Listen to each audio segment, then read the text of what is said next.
পাখির বাসা থেকে ডিম পেলাম কিভাবে দেখতে হলে পুরো ভিডিও সঙ্গে থাকো। দেখো শখ করে একটা পাখির বাসা ঝুলিয়েছিলাম আমার এই বারান্দাতে।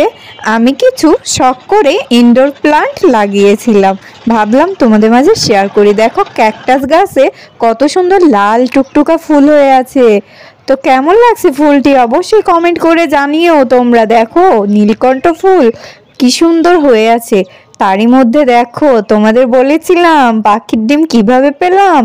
এই যে দেখো এগুলো আমার কোয়েল পাখি, শখ করে বসেছি। তো এটির মধ্যে সাদা পাখিটি আমার কাছে বেশ লাগে। তো দেখো একটা ডিম পেড়েছে, দুর্ভাগ্যবশত একটাতেই ডিম দেয়।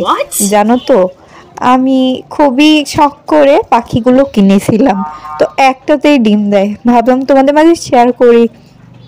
তো এবার বুঝতে পেরেছো ডিমটি কোথা থেকে আসলো? ভালো লাগে।